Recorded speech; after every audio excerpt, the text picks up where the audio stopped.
전체 시장의 흐름이 참 대단하죠.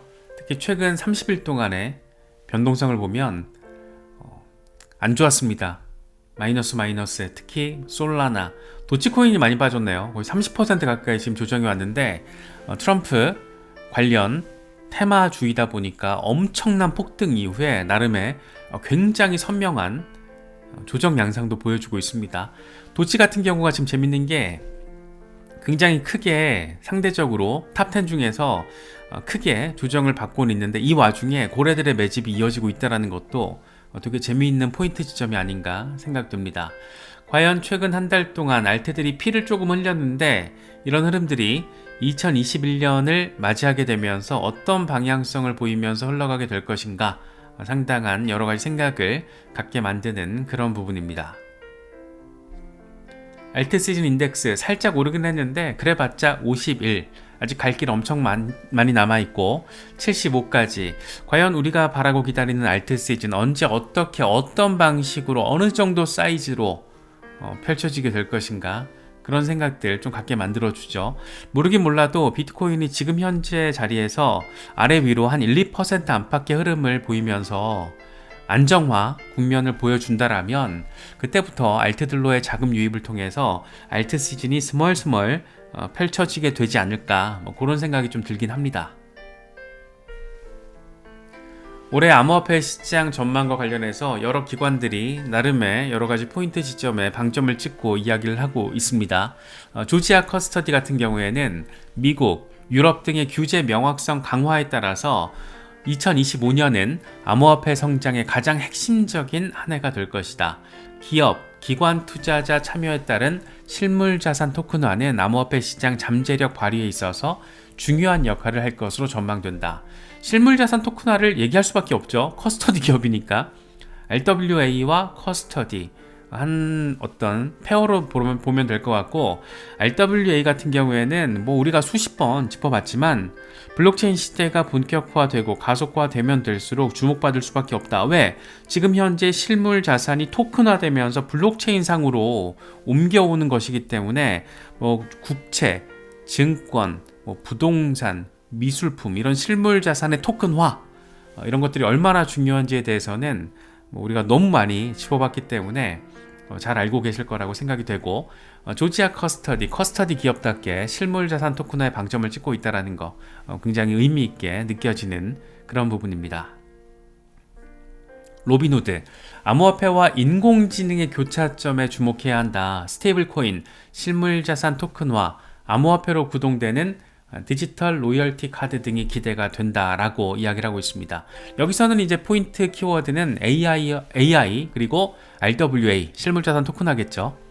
피델리티, 스테이블코인 제품 범위가 확산될 것으로 전망된다. 스테이블코인 제품은 은행이 발행한 토큰화 예금과 경쟁하거나 토큰화된 전통 증권 거래를 촉진할 수 있다. 그만큼 스테이블 코인이 안정성이 입증된 스테이블 코인 같은 경우에는 기존의 전통적인 증권 거래를 촉진할 수 있다. 결국에는 실물자산 토큰화 이슈랑 또 다 연결이 될 수밖에 없기 때문에 로빈후드도 피델리티도 거의 대부분의 금융기관들, 레거시 금융기관들부터 블록체인 관련 금융기업들도 실물자산 토큰화를 강조하고 있다는 거 어쩔 수 없는 시대적인 트렌드다 이렇게 바라보면 되지 않나 싶어요. 프랭클린 템플턴, 규제 명확성, 제도권 편입, 기술 발전에 따라서 암호화폐가 결정적인 발전을 이루는 그런 한 해가 될 것이다. 비트코인은 정부와 기관 지원에 힘입어서 글로벌 금융 자산으로 입지를 확고히 하게 될 것이다.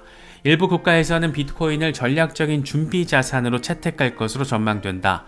탈중앙화 물리 인프라 디핀, 이것은 물류, 사물 인터넷 등 솔루션이 주목받으면서 수요 증가가 예상된다. 사실 디핀에 대해서 우리가 몇 번 짚어봤었는데 개인적으로는 3대 축으로 디파이 빼고, 디파이는 기본 빵이니까 AI, RWA, 디핀 이 세 가지 축이 굉장히 중요한 핵심 영역이라고 저는 개인적으로 생각을 하거든요. AI 발음이 자꾸 꼬이네요. AI 그리고 RWA는 2024년에 엄청난 주목을 받았잖아요. 상대적으로 디핀 관련 프로젝트들이 상대적으로 덜 주목을 받았어요.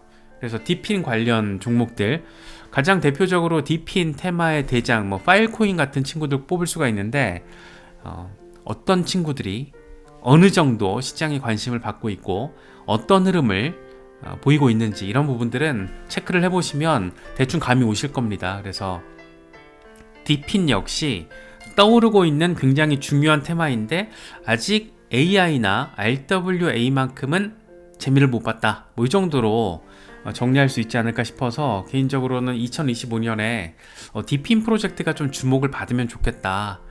이런 생각이 좀 많이 듭니다. 그래서 탈중앙화 물리 인프라 디핀 되게 중요한 테마잖아요.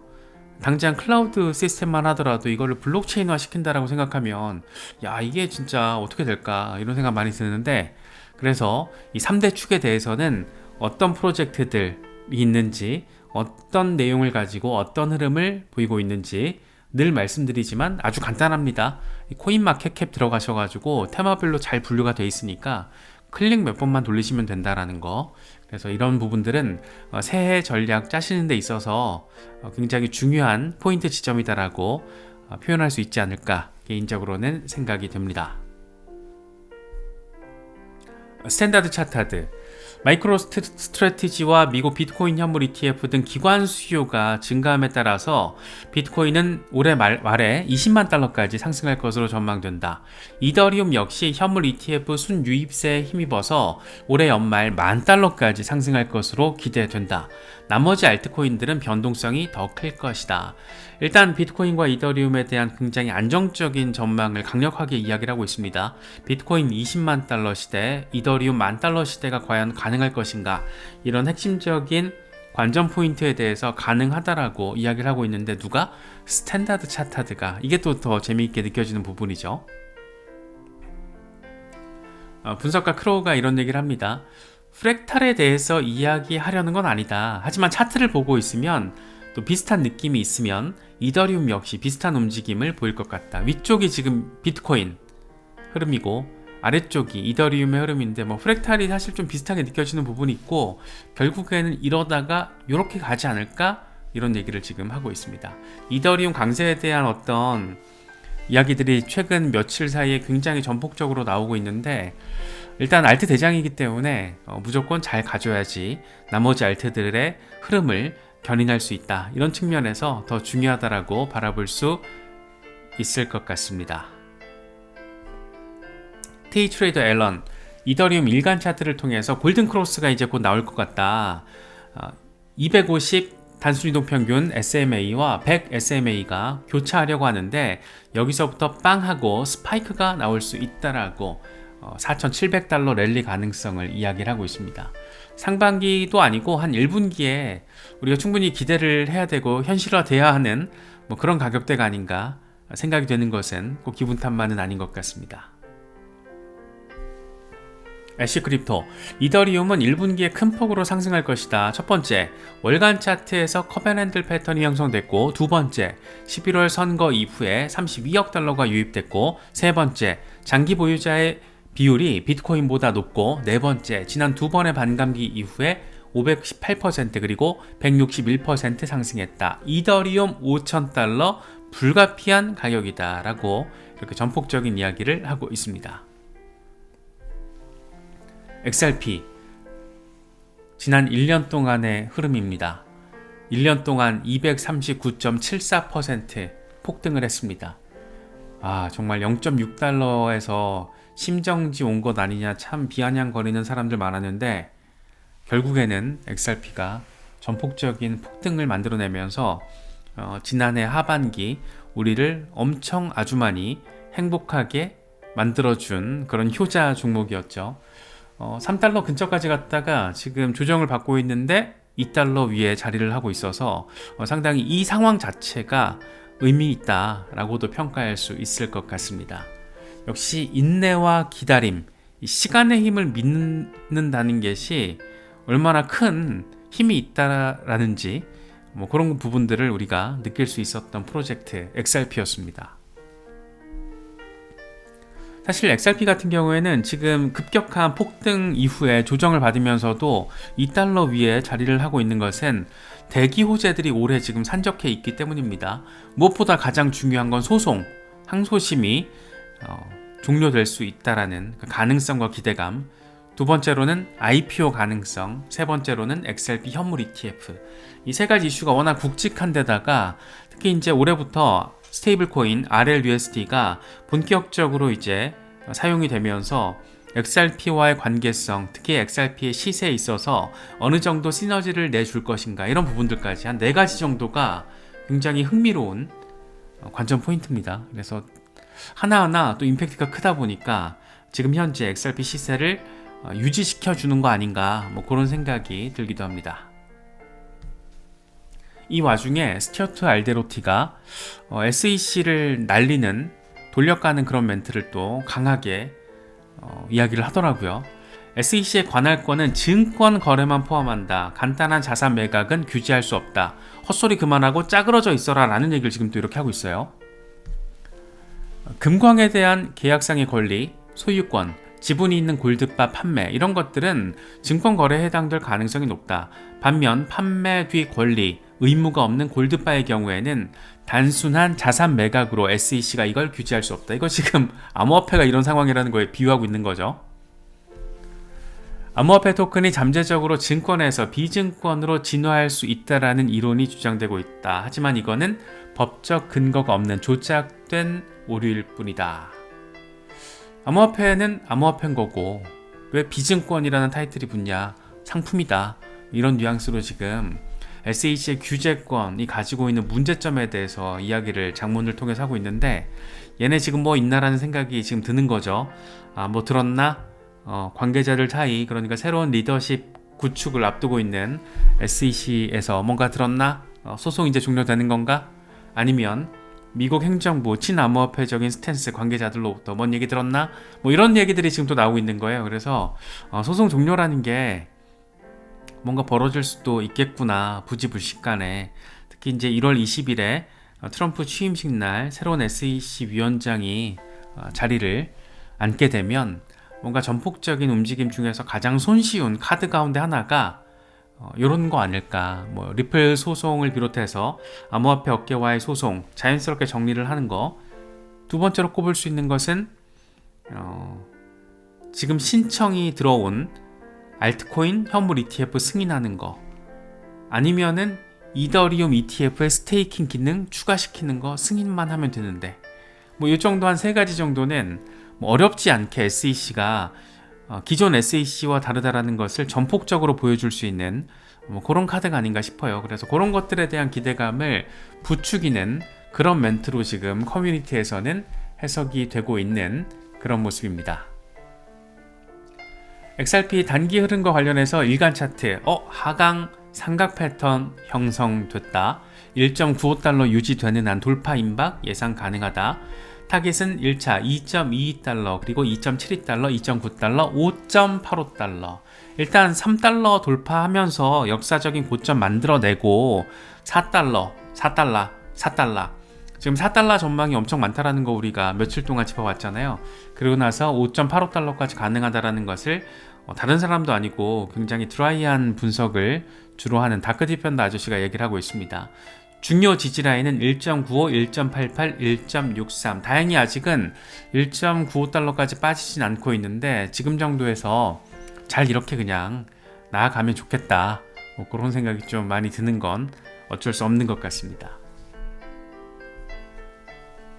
올해 암호화폐 내러티브와 관련해서 비인 크립토가 정리한 것들 되게 의미 있어요. 첫 번째, AI 기반 에이전트, 내년 크립토 부문을 형성하는 주요 내러티브가 될 것이다. 게임 분야 AI, 여기에도 AI 에이전트가 적용이 되는데 적용 사례가 더욱더 증가할 것으로 예상된다. 세 번째, 실물자산 토큰화. 이건 뭐 더 말할 것도 없고 유형자산으로 뒷받침되는 만큼 순수 디지털 자산 대비 변동성이 낮아서 암호화폐 시장에서 장기적이고 안전한 투자를 추구하는 투자자들에게 매력적인 상황이 될 것이다. 비트코인 전략자산 비축의 잠재력. 미국이 비트코인을 비축하게 되면 여기에다가 ETF, 스테이블 코인 등의 수용, 이런 것들이 더 확대될 수 있다. 일본, 러시아도 비트코인 비축 이니셔티브에 동참할 수 있다. 특히나 이제 우리가 관심 가질 수밖에 없는 게 중국의 스탠스 변화 가능성인 거잖아요. 어떻게 될지 참 궁금합니다.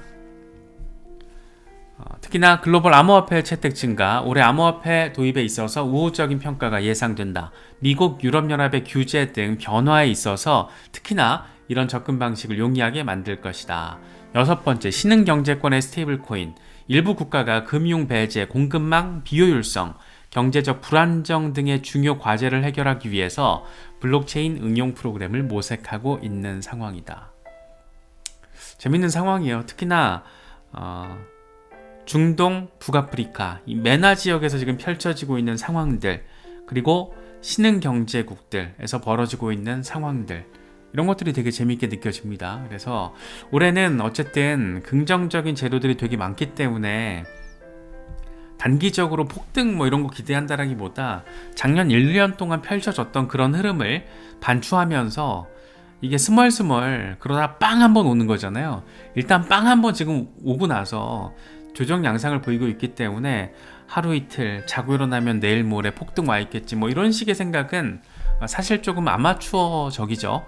그래서 조금 더 담대하게 마음을 먹고 전략적인 계획을 통해서 올해 한 해 투자 계획도 잘 세우실 수 있으면 좋겠습니다. 애쉬크립토 이렇게 얘기를 해요. 너무 일찍 매도하지 마. 괜히 동요하지 마. 알트 시즌 아직 시작도 안 했어. 10% 수익 내고 지금 매도할 수도 있겠지만 다음 4개월에서 6개월 동안 5배에서 10배 펌핑이 나올 것이다. 나는 떠나지 않을 것이다. 엄청 전폭적인 얘기를 지금 하고 있습니다. 이게 5배가 될지 10배가 될지 2배가 될지는 모르지만 그래도 아직 알트 시즌이 제대로 터졌다라고는 보기 어려우니까 그런 점에서 조금 더 기대감을 강조한 멘트라고 평가할 수 있을 것 같습니다. 크립토 구스, 이건 알트코인 홀더들에게 내가 보내는 마지막 경고다. 지금 알트코인 팔면 인생 최악의 실수가 될 것이다. 보유할 경우에는 엄청난 부자가 될 것이다. 알트 시즌 아직 시작도 안 했어. 엄청난 알트 시즌이 올 거야. 라는 점을 또 이렇게 강조를 하면서 우리의 멘탈에 도움이 되는 그런 얘기를 또 더해주고 있습니다. 여러가지 소식들 잘 참고하시면서 올해 한 해도 의미 있는 투자 계획 잘 실천하실 수 있으면 좋겠습니다. 새해 복 많이 받으세요.